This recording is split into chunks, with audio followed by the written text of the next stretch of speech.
selanjutnya yang saya hormati serta seluruh ibu sekretaris, yang saya hormati juga seluruh narasumber tentunya juga yang sempat hadir, yang saya hormati bapak-bapak perangkat desa, kepala dusun, lokasi, tokoh-tokoh masyarakat,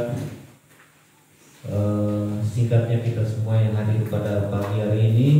Pada tempat pertama patut kita naikkan puji syukur kehadiran Tuhan oleh karena berkat dan perkenannya sehingga pada hari ini kita boleh ada di tempat ini dalam rangka kegiatan pembinaan, pengembangan dan pemberdayaan kelompok informasi masyarakat untuk tahun 2022. Dan terkait dengan peserta, ya kami juga sudah undang Bapak Kadis, mungkin karena saat ini sudah semua bergerak di sawah mungkin. Jadi saya bersyukur, saya ucapkan terima kasih kepada Dekips karena tahun ini, tahun depan tentunya kami punya kerinduan besar juga untuk memasang website Pak Kadis, ya, website desa, karena memang website ini sangat dibutuhkan oleh kami karena semua informasi berbasis masyarakat ini tentu berbicara data, sehingga ketika desa ini memiliki website, tentu semua kegiatan-kegiatan desa terakomodir dalam aplikasi yaitu website desa. Itu tujuan. Jadi saya ucapkan terima kasih banyak kepada Kominfo sehingga hari ini kita melakukan sosialisasi dan tentu actionnya nanti tahun 2023. Dan perlu saya sampaikan bahwa tidak semua desa juga menerima punya program seperti ini. Ada beberapa desa yang menjadi pilot project sehingga kita salah satunya adalah di Desa Dawakata. Jadi itu beberapa hal yang disampaikan Bapak Ibu, sehingga nanti mungkin ada hal-hal yang disampaikan oleh member materi bahkan Pak Kadis juga, sehingga kita punya satu visi, satu persepsi sehingga kita desa ini menjadi desa yang desa digital begitu. Karena saat ini berbicara tentang SDGs desa, informasi desa, tentu berbicara tentang harus punya internet, ya begitu. Jadi kita dituntut, artinya kita dituntut untuk mengakses informasi, ya, mengakses informasi sehingga kita berkembang terus desanya kita begitu. Jadi mungkin itu hal-hal yang saya sampaikan. Sekali lagi terima kasih banyak Pak Kadis atas kehadirannya dan semua peserta yang hadir pada hari ini.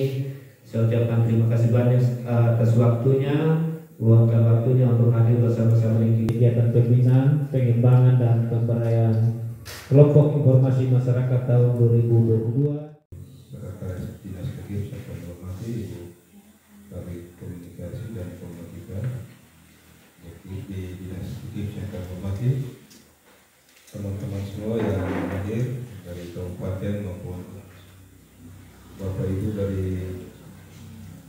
Desa Dawakata sebagai peserta kegiatan ini yang kami hormati, kami isi dan masyarakat. Kami dari Dekips masuk dalam peran sebagai yang pertama sebagai wali data, dan wali data itu ada protokol itu dari wali data sektoral. Jadi semua data yang sifatnya sektoral itu melalui kami. Memang pemilik datanya bersifat pada sektor-sektor tertentu, tapi untuk mempublikasikannya itu kami dikerjakan oleh pemerintah pusat sampai pemerintah daerah dan ada perpresnya. Itu Kominfo sebagai wali data sektoral. Jadi koordinasinya dengan BPS. Jadi kita selama ini kita lagi kerjakan sehingga paling tidak di 2023 semua datanya sudah dijadikan database yang nanti menjadi acuan kegiatan pemerintahan maupun pembangunan. Tadi Bapak Desa sudah singgung bahwa pentingnya data itu untuk kita mendesain satu perencanaan pembangunan untuk kesejahteraan rakyat. Jadi istilahnya dulu ya pokoknya data itu sudah lagi ada di era yang serba terbuka, informasi yang terbuka dan yang mana kita bisa sebut tidak ada batas antara ruang dan waktu, hampir tidak ada batas. Orang bisa bekerja lebih dan 24 jam. Orang bisa tahu tentang keberadaan orang lain itu tidak harus pergi ke tempat itu. Kita tidak mengistilah diri, karena kita tidak menjadi gagal, kita tidak menjadi gagal pengetahuan tentang teknologi dan informatika. Nah, kami turun di desa Lubang Bangka dan nanti ada beberapa desa selanjutnya untuk melakukan pembinaan. Jadi masyarakat juga mengambil peran untuk berkontribusi dalam memberikan informasi yang positif untuk kegiatan pemerintahan dan pembangunan di aras desa. Jadi tidak gampang terbawa isu, tetapi dia terkontrol dalam suatu kelompok. Memang saat ini kita belum bentuk kelompok, biasa kita turun sosialisasi dulu. Nanti pada waktu mendatang kita bentuk kelompok. Yang nantinya kelompok itu yang nanti akan beraktivitas menyampaikan informasi-informasi dan tidak menuliskan informasi yang belum diketahui kebenarannya. Itu yang keren sekarang dinamakan hoax, informasi yang tidak diketahui kebenarannya jangan karena ada dampak hukum. Hentikan kegiatan-kegiatan atau informasi-informasi yang berhubungan dengan pemerintah dan pembangunan kepada masyarakat. Yang satu sudah yang satu di desa Bangka. Atas nama teman-teman semua, kita ucapkan terima kasih dan mohon maaf kalau ada hal-hal yang tidak berkenan nanti dalam kegiatan pada hari ini. Tuhan memberkati kita. Salam. Jadi untuk sebagai informasi untuk kita di Kabupaten Sumba Barat ini, kelompok yang sudah terbentuk KIM itu ada di hari satu ada di Desa Melata. Nah sekarang kita pada saat ini akan disosialisasikan oleh Dinas KIPS ini bagaimana untuk fungsi dari KIPS itu fungsi dari KIM itu apa? Kenapa bisa kita bentuk itu KIM? Nah nanti itu akan banyak disampaikan oleh Bapak Kadis dan untuk materi kita ini kita terbagi atas 4. Yang pertama itu pembukaan sudah tadi kita lewati. Yang kedua itu adalah penyampaian materi. Yang ketiga itu adalah tanya jawab. Terus yang terakhir adalah penutup. Dan untuk mempersingkat waktu, saya mempersilahkan Bapak Kadis untuk membawakan materi kita pada siang hari ini. Itu sebetulnya kita menyampaikan informasi. Jadi sesuatu yang sifatnya diungkapkan itu berdasarkan data dan informasi itu data dan fakta itu informasi yang kita sampaikan kepada orang lain. Jadi caranya itu bermacam-macam. Bisa secara langsung, bisa juga dengan isyarat. Jadi isyarat itu tanda atau simbol. Tahu ya, misalnya kalau kita mau apa, kita pukul gong. Gong itu ada persyarat bisa mengikuti kegiatannya kita ini. Itu namanya undang. Kita mengundang seorang untuk datang dalam acara itu. Seperti Bapak Reza memberikan undangan, itu ada informasi yang disampaikan. Informasinya adalah bahwa hari ini DKIPS akan datang ke sini untuk melakukan pembinaan kelompok itu masing-masing. Cara penyampaiannya itu tidak terlalu persoalan, tapi informasi itu bisa sampai di Bapak Bangka, Bapak kita. Antara pemerintah dengan masyarakat itu ada undang-undang yang mengatur itu adalah Undang-Undang Nomor 14 Tahun 2008 tentang keterbukaan informasi hukum. Jadi maksudnya bahwa pemerintah tidak harus menuntut hak masyarakat untuk memperoleh informasi. Jadi informasi apa? Tapi ada hal lain yang memang tidak boleh diinformasikan. Itu yang berhubungan dengan rahasia negara itu boleh diinformasikan. Jadi informasi yang keterbukaan informasi publik bukan berarti bahwa semua hak publik harus tahu. Tapi yang sifatnya bernama terhadap keamanan negara memang tidak semua harus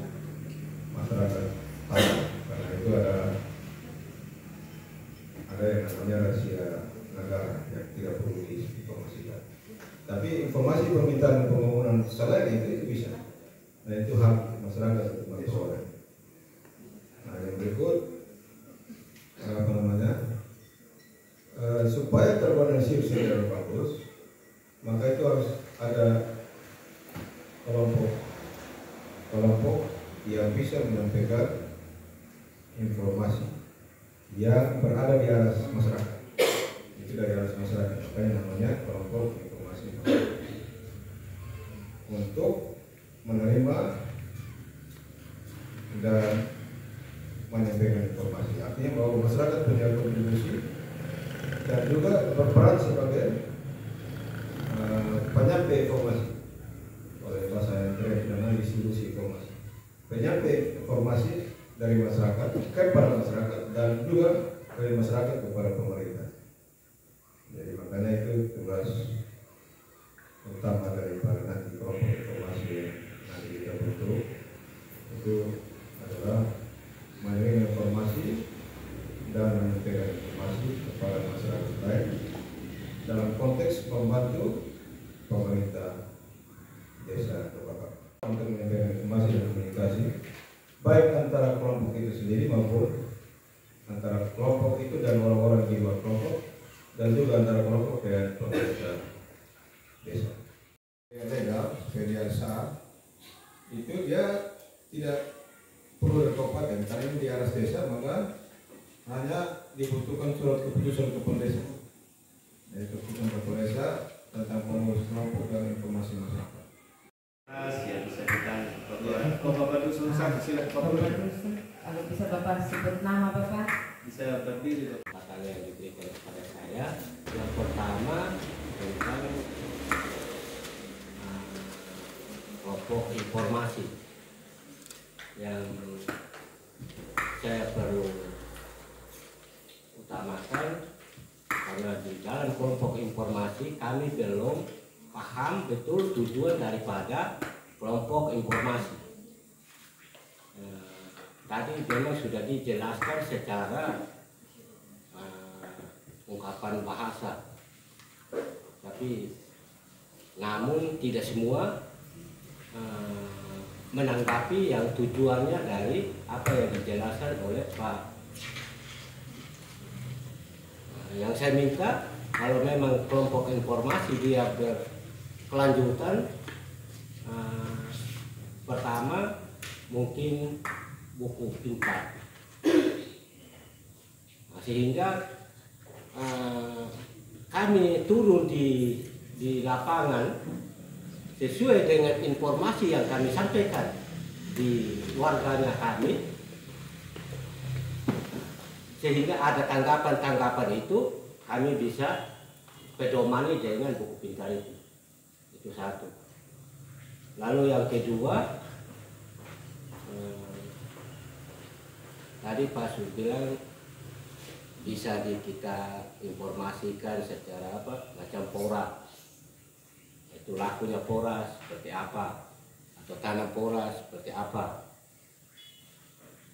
pinang atau ini apa namanya kemiri, sehingga dia berkaitan semua kami sampaikan di masyarakat sesuai dengan pedoman itu.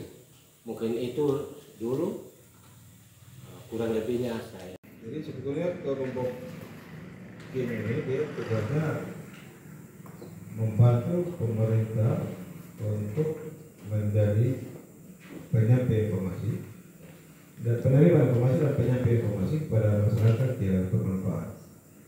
Jadi informasi yang bermanfaat yang makanya tadi itu saya bilang harus ada anak muda yang bisa mengerti untuk paham tentang pencarian informasi. Jadi pencarian informasi itu bisa juga informasi yang didapat secara langsung dan juga informasi yang diperoleh dari internet. Makanya dia difasilitasi dengan perangkat yang bisa mendownload informasi-informasi yang benar dan nanti disampaikan kepada masyarakat. Nah, contoh tadi kenapa saya bilang kemiri dan pora, karena kita bagi rame-rame tanam pora sekarang itu turunannya. Nah, itu nanti peranan daripada kelompok informasi itu yang menyampaikan. Nah, mungkin juga dia bisa dapat informasi secara langsung masuk ke kota. Nah, kita levelnya kalau ke kota dari sini kan, jadi itu peranan salah satu peran. Kayak betul komunitas sendiri karena saya notabene perawatannya tidak sama dengan tanah lain. Nah, banyak asal kita jaga korupsi di ruko lokal. Nah, contoh, misalnya informasi yang kita sampaikan misalnya, kalau kita susah-susah untuk hitung berat pemilih gelondongan, kalau dia yang sedang gelondongan antara 29 sampai 23 itu pasti sakit. Kalau mama dan papa tidak percaya, kebetulan dia sendiri ini bakal dispeksi orang betul tidak. Kok pemilih kemiri antara 29 sampai 32 pasti itu ditimbang pasti seperti itu. Karena saya sudah pernah coba ditimbang. Dari Bapak Dusun 1 kan tanya kelompok informasi ini tujuannya untuk apa? Sebenarnya keberadaan KIM ini itu sebagai saluran dari pemerintah juga dari masyarakat, informasi itu benar atau tidak. Kita jadi sumber informasi. Jadi kayak begini, kalau kita di sini ada berapa dusun tadi? Ada berapa dusun di sini? Ada 3 dusun. Nah sekarang kalau di satu dusun situ ada 6, satu dusun ada 6. Nah ketika ada satu persoalan, mereka pasti akan tanya ke KIM, benar tidak informasi? Mereka akan tanya. Jadi kekuatannya kita adalah informasi yang kita sampaikan kalau mereka tanyakan di KIM itu benar begitu. Dan ya kita juga untuk kita juga yang di dalam KIM itu kita juga harus berhati-hati. Jangan informasi yang tidak benar kita sebarkan. Nah, berarti itu sudah salah juga. Nah, intinya sebenarnya bagaimana kita bisa tahu informasi itu. Nah, sekarang kalau kita tahu informasi minimal kita punya HP. Kalau kita bisa tahu informasi itu betul dengan tidak, kita bisa kita pakai HP untuk memberitahukan kepada masyarakat. Kita sampaikan ke yang tidak punya HP, yang tidak tahu bagaimana menggunakan HP. Informasi ini betul. Ada pendaftaran kan kadang kita ada yang kayak begini. Pernah masyarakat sini kena tipu? Ada kan bapak desa? Pernah ada. Itu kan mereka bilang begini, dapat ini uang dari BPJS begitu. Nah sekarang untuk memastikan kita betul dapat uang dari BPJS itu dari KIM. Nah keberadaan KIM ini kenapa kita butuhkan itu? Karena itu dia sebagai saluran. Nah, kalau kita sampaikan informasi tadi yang saya bilang Ibu, sesuai dengan informasi yang kami sampaikan di masyarakat ikut. Akhirnya nanti kan dijebak balik. Kamu bilang kamu informasikan sama kami ikut. Ternyata tidak tepat apa yang kamu sampaikan sama kami. Akhirnya kami pasti dijebak balik oleh pelaku itu. Itu menurut saya jadi dengan adanya ini sedikit alasan dengan buku pintar tadi saya bilang, sehingga betul-betul terlaksana apa informasi yang kita sampaikan di masyarakat, terus apa yang masyarakat sampaikan di kita betul-betul dia terarah. Tujuannya saya seperti itu. Mungkin terima kasih. Mungkin saya juga kan ada KIM seperti saya tambahkan Bapak. Adanya KIM ini makanya kita bilang kita harus cari itu anak muda yang dia berjiwa bisnis juga begitu. Nah ketika kita punya potensi apa, nah, kita bisa taruh di web, kita bisa jual Bapak, kita bisa jual di web dan itu akan orang yang tahu itu mereka datang beli. Sampai sekarang Bapak itu penjualan online banyak.